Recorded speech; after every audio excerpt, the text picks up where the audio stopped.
Assalamu alaikum and welcome to Unlock Pharma with Dr. Umer. In today's lecture, we will discuss in detail rheology and viscosity. So, first we will discuss the term rheology in detail. So, what is rheology? Rheology is basically a Greek word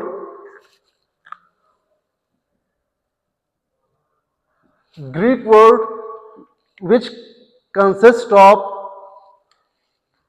two parts. One is Rio and the other is Logos. Rio mean flow, while Logos mean study. This means that rheology is actually the study of flow of fluid and deformation of solid. जब कभी भी हमारे पास एक fluid होगा या एक solid होगा, उस फ्लूइड में जो फ्लो प्रॉपर्टी आएगी या उस सॉलिड में जो डिफॉर्मेशन आएगी, उसकी जो शेप चेंज होगा, इसको जब हम स्टडी करेंगे कि ये डिफॉर्मेशन किस तरह आई या ये फ्लो इसकी किस तरह है, रिटार्डेशन उसमें हो रही है नहीं हो रही, जब ये सारी चीजें हम डिस्कस करेंगे तो इसको हम कहते हैं रियोलॉजी. अब रियोलॉजी में हमारे पास दो टर्मिनोलॉजीज इन्वॉल्व होती है. एक होती है हमारे पास टेंसाइल स्ट्रेस, जबकि दूसरा है हमारे पास shear stress. So what is tensile stress? जब हम डिफॉर्मेशन या फ्लो की बात करते हैं तो ये डायरेक्ट रिलेट करती है फोर्स के साथ, कि फोर्स आएगा उसमें फ्लो भी आएगा और साथ में डिफॉर्मेशन भी होगी. अगर फोर्स नहीं होगा तो हमारे पास ना फ्लो आएगी ना उसमें डिफॉर्मेशन आएगी. तो अगर हम टेंसाइल स्ट्रेस की बात करें तो टेंसाइल स्ट्रेस का मतलब यह है कि जब कभी भी हम अप्लाइड फोर्स जो हमारा होगा, when ever the applied force on any material is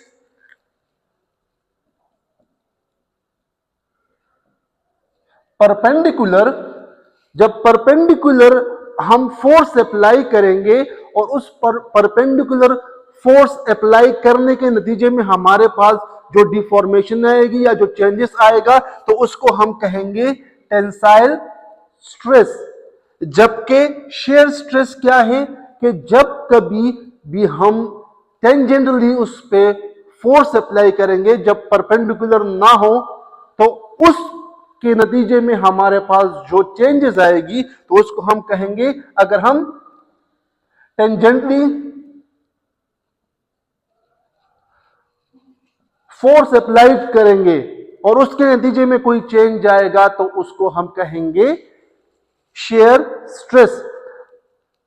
whenever we discuss the applied force या deformation, there are two type of deformation.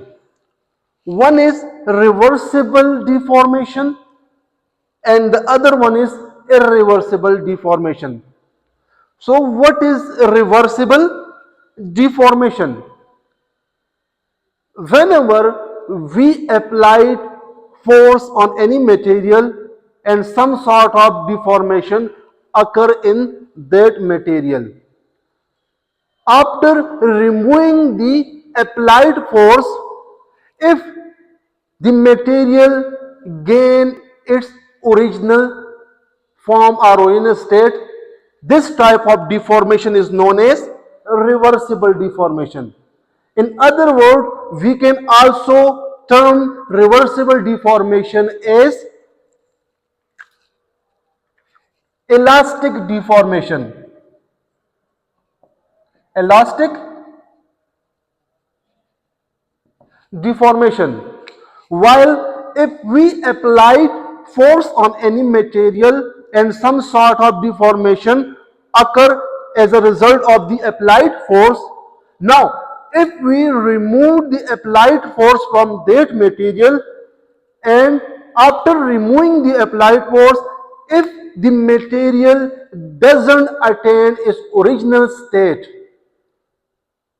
this type of deformation would be known as irreversible deformation. We can also term irreversible deformation as plastic deformation. Reversible deformation or elastic deformation, the material will gain its original form or its original state. While in irreversible or plastic deformation, there will be no reversibility or there will be no attainment of the original form or the original shape. So, two types of deformation. One is reversible deformation, which is known as elastic deformation, and the other one is irreversible deformation, which is also known as plastic deformation. So this was all about rheology. Now we will discuss in detail the term viscosity. So what is viscosity? Viscosity is actually resistance to the flow. Resistance to the flow means that whenever a material moves, what sort of retarding force act on that material? कि जब कभी भी एक चीज move कर रही है तो उस मोमेंट के नतीजे में आगे से रिटार्डिंग फोर्स या रेजिस्टेंस कितनी उसको मिल रही है, तो उसको हम कहते हैं विस्कोसिटी. इसकी मिसाल आप ले ले, हनी की ले ले, वाटर की ले ले. अब जब आप हनी को फ्लो करेंगे तो हनी की जो फ्लो प्रॉपर्टी है वो कम होगी. क्यों कम होगी? कि उसको रेजिस्टेंस ज्यादा मिल रही है. जब रेजिस्टेंस ज्यादा मिल रही है इसका मतलब है कि जो मटेरियल है वो विस्कस है, विस्कोसिटी उसकी ज्यादा है. So whenever the viscosity is greater, flow property will reduce और there will be low flow property. अगर हम वाटर की बात कर दे तो वाटर में क्या है, जब हम उसको फ्लो करते हैं, किसी चीज पर डालते हैं, तो उसमें इजी मूवमेंट स्टार्ट हो जाती है. ये इजी मूवमेंट स्टार्ट होना क्या इंडिकेट करता है? कि हमारे पास आगे से रेजिस्टेंस नहीं है. जब रेजिस्टेंस नहीं है इसका मतलब है the material is less viscous. Less viscous का मतलब है कि no retarding force applied on the water, तो उसकी फ्लो प्रॉपर्टी क्या होगी? वो ज्यादा होगी. अब दो तरह की हमारे पास टर्मिनोलॉजीज इन्वॉल्व होती है विस्कोसिटी में. एक है हमारे पास शेयर रेट और दूसरी है शेयर स्ट्रेस. ये दो टर्मिनोलॉजीज है जो कि एक्सप्लेन करती है हमारे पास विस्कोसिटी को. अब विस्कोसिटी को एक्सप्लेन करने के लिए या शेयर रेट को एक्सप्लेन करने के लिए अगर हम एक एग्जांपल ले ले कार्ड्स की. अगर हम कार्ड्स को इस तरह हाथ पे रख दिया, किसी मेज पे रख दे, तो क्या होगा? जब हम उसको एक साइड से टेंजेंटली उस पे फोर्स अप्लाई करेंगे तो फोर्स अप्लाई करने से क्या होगा कि अपर मोस्ट जो लेयर्स होंगे उसमें मूवमेंट ज्यादा आएगी, और जैसे जैसे नीचे हम आते जाएंगे तो हमारे पास कार्ड्स की मूवमेंट कम होती जाएगी और फाइनली वो स्टेशनरी हो जाएंगे. अब ये होता क्यों है इस तरह कि हम कार्ड्स पे फोर्स अप्लाई करते हैं एक साइड से, तो कुछ कार्ड्स मूवमेंट कर लेते हैं, उसमें वेलोसिटी आ जाती है, जबकि नीचे जितना हम आते हैं कार्ड्स के तो स्टेशनरी कार्ड्स हमें मिल जाते हैं. क्यों होता है? ये इसलिए होता है कि अगर हम अपर मोस्ट लेयर को देखें जहां पर हम फोर्स अप्लाई करते हैं तो क्या होता है कि वहां पर आपके पास रेजिस्टेंस कम होगी. जब रेजिस्टेंस कम होगी तो upper most layer with greater velocity movement करेगा, और उससे जितना हम नीचे आएंगे तो रेजिस्टेंस ज्यादा आती जाएगी. जब रेजिस्टेंस ज्यादा आती जाएगी तो उसकी जो वेलोसिटी है वो डिक्रीज होती जाएगी और फाइनली वो जीरो हो जाएगी. तो कुछ लेयर्स विद स्पेसिफिक वेलोसिटी आगे मूव कर जाएंगे और फाइनली कुछ जो है वो स्टेशनरी रह जाएंगे. तो ये हमें शो करता है कि उसमें मूवमेंट आ रही है, एक जगह पर रेजिस्टेंस है और एक जगह पर रेजिस्टेंस नहीं है.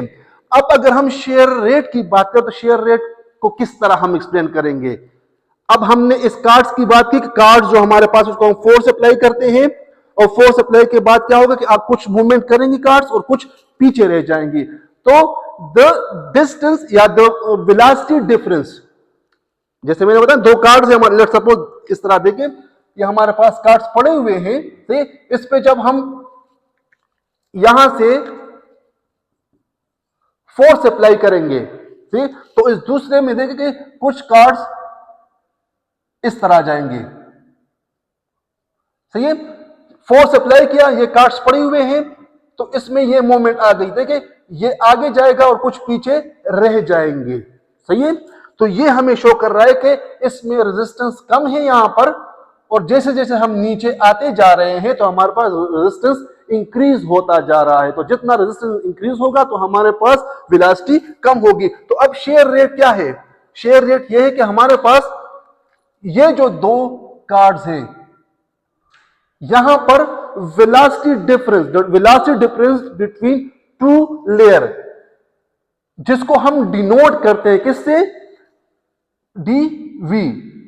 इन दो कार्ड्स में जो वेलोसिटी डिफरेंस होगा उसको हम डीवी करेंगे, डीवी से डिनोट करेंगे विद द डिस्टेंस के कितना डिस्टेंस उसने कवर किया है। जो स्टेशनरी फेज है जो हम उसको डिस्टेंस के साथ करते हैं तो उसको हम डिनोट करेंगे डी आर से। Velocity difference between two layer या two cards with the distance from the stationary phase, कि कितना डिस्टेंस उसने कवर कर दिया स्टेशनरी फेज से। यहां से अगर आप ले लें तो कितना डिस्टेंस कवर कर दिया, तो इसको हम यहां पर पुट कर लेंगे, तो ये हमारे पास हो जाएगा d v divide by d r. Denote हम किस तरह करते हैं? इसको हम डिनोट करते हैं गेमा से। Share rate is denoted by गेमा। और अगर हम यूनिट की बात करें तो यूनिट हमारे पास आ जाएगा इसकी सेकंड इनवर्स। जबकि दूसरा है हमारे पास शेयर स्ट्रेस। शेयर स्ट्रेस क्या है? शेयर स्ट्रेस फोर्स पर यूनिट एरिया। क्या मतलब इसका कि किसी भी चीज में जब हम फोर्स अप्लाई करते हैं तो कितना डिस्टेंस वो कवर कर लेता, फोर्स पर यूनिट एरिया, कि कितना फोर्स हमारे पास, तो यह आ जाएगा हमारे पास F divide by A। Shear stress is equal to force पर यूनिट एरिया, के कितना फोर्स रिक्वायर्ड है कि स्पेसिफिक चेंज हमारे पास आ जाए। तो इसको हम फोर्स पर यूनिट एरिया, और डिनोट करते हैं हम इसको सिग्मा से। सिग्मा से हम इसको डिनोट करते हैं, जबकि शेयर रेट को हम डिनोट करते हैं गेमा से। तो ये दो टर्मिनोलॉजीज है जो कि इजीली हमारे पास विस्कोसिटी को एक्सप्लेन करती है। अब हमारे पास न्यूटन लॉ ऑफ फ्लो क्या कहता है? न्यूटन लॉ ऑफ फ्लो हमें कहता है कि आपके पास जो चेंज आएगा, या इसको हम इस तरह कर ले, न्यूटन लॉ ऑफ फ्लो कहता है कि shear stress is directly proportional to shear rate. Shear stress is directly proportional to shear rate.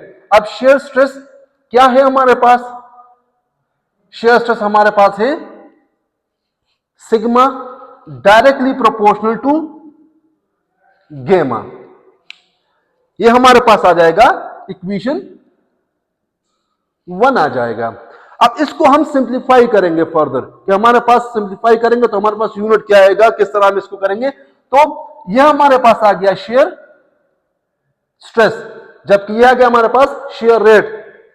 इस प्रोपोर्शनलिटी को हम रिमूव करेंगे। जब प्रोपोर्शनलिटी को रिमूव करेंगे तो ये हमारे पास आ जाएगा is equal to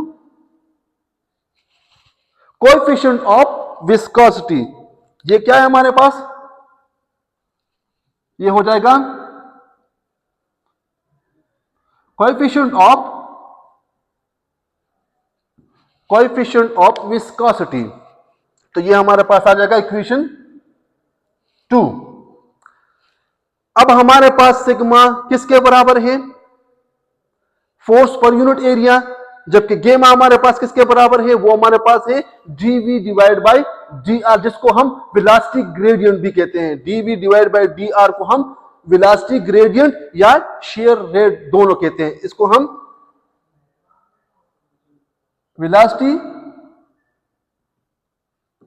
velocity gradient भी कहते हैं। तो इसमें हम वैल्यूज पुट करेंगे ताकि इसकी हम सिंप्लीफिकेशन कर लें।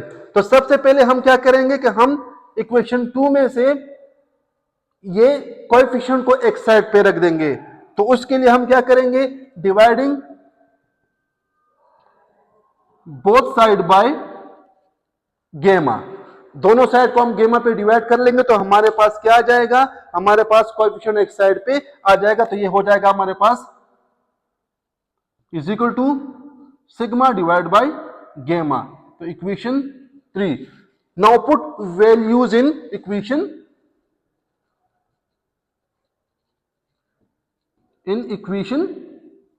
3। Put values in equation 3। Sigma की वैल्यूज पुट करें और गेमा की वैल्यूज पुट करेंगे तो हमारे पास क्या आ जाएगा, ये आ जाएगा हमारे पास सिग्मा क्या है, हमारे पास फोर्स पर unit area divide by V divide by B R, ये आ गया हमारे पास। तो अब हम इसकी क्रॉस मल्टीप्लिकेशन करेंगे। जब क्रॉस मल्टीप्लिकेशन क्या करेंगे, cross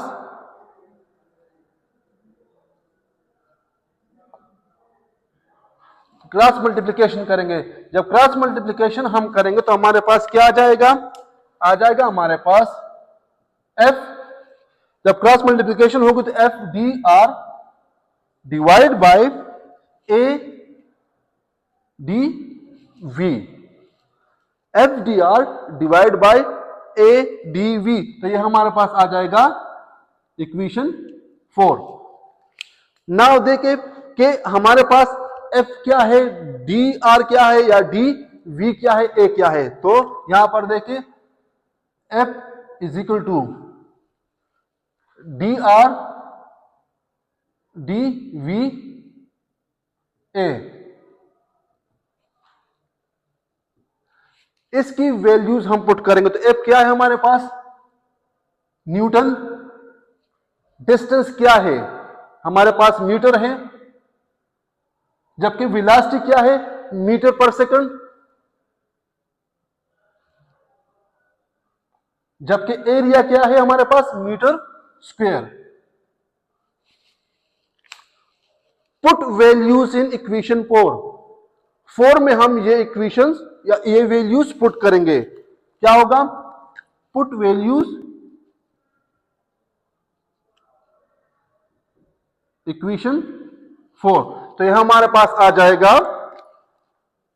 Newton dot metre divide by metre square dot metre पर सेकंड। यह आ गया हमारे पास। यहां पर हम क्या करेंगे, मीटर मीटर को डिवाइड कर लेंगे। जब डिवाइड करेंगे तो हमारे पास क्या आएगा, newton divide by metre square dot second inverse. सही है। इसको हम फर्दर सिंप्लीफाई करें तो हमारे पास आ जाएगा newton divide by metre square dot s. जब एस को हम ऊपर लेके जाएंगे तो हमारे पास नेगेटिव साइन हमारे पास आ जाएगा। सही है। अब अगर इसको हम और सिंप्लीफाई करना चाहे तो हमारे पास आ जाएगा न्यूटन डॉट मीटर, जब मीटर ऊपर जाएगा, नीचे से डिवीजन से ऊपर जाएगा तो नेगेटिव साइन आएगा, डॉट जब सेकंड को ऊपर लेके जाएंगे तो हमारे पास आएगा सेकंड। तो ये हमारे पास इसकी वैल्यू आ जाएगी। कोएफिशिएंट ऑफ विस्कोसिटी क्या होगी, is equal to N dot. तो ये हमारे पास कोएफिशिएंट ऑफ विस्कोसिटी की सिंप्लीफाइड यूनिट हमारे पास आ गई। If you want to take a screenshot, you may take it from the board. So this was all about today's lecture. For more videos, subscribe Unlock Pharma with Dr. Umair. Thank you.